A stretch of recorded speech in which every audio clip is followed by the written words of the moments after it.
Et le fait média du jour, c'est la mort du père d'un journaliste du site Rue 89. Et si on vous en parle ce matin, c'est parce que cet homme était plongé dans le coma depuis plus d'un mois après un infarctus.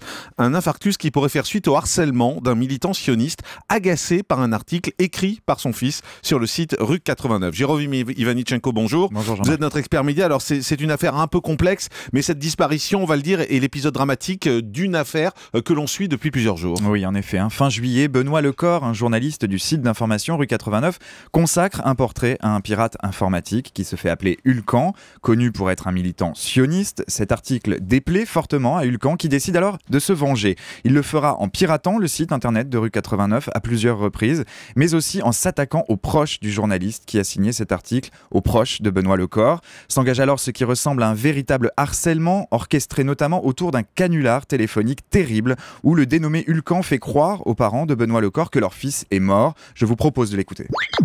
Allô ? Oui, bonjour, Madame Lecor. Oui ? Oui, bonjour, c'est la police, je vous appelle concernant Benoît. Oui ? D'accord, bon, il lui est arrivé un accident, madame, hein. Ah bon ? Oui.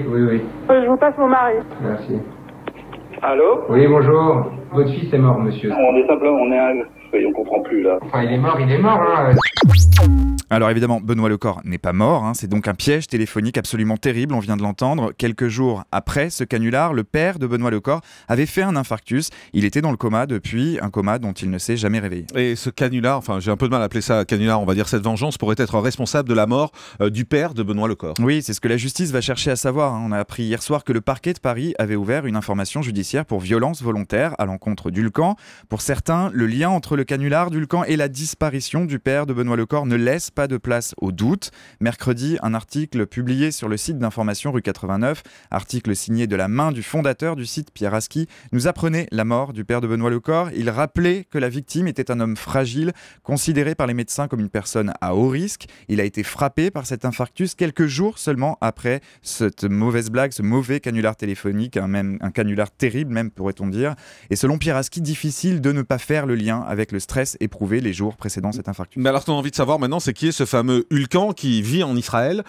Qui est-il vraiment ce garçon ? Alors son nom est Grégory Shely, c'est un franco-israélien de 32 ans qui agit depuis Israël, effectivement. Il se décrit comme un militant sioniste et sa principale activité consiste à cibler les propos antisémites sur Internet. Il y a une dizaine de jours, le magazine de France 2, Complément d'enquête, diffusait une interview de Grégory Shely, une interview dans laquelle il expliquait ses motivations. Écoutez. Je vais sur Google, je tape Gaza, sioniste, je regarde un petit peu ce qui est écrit, et si je vois que c'est de la haine pure et simple et non de l'information, dans ce genre de cas, en général, je leur laisse un petit signe de mon passage. Vous avez piraté combien de sites comme ça? Peut-être 500.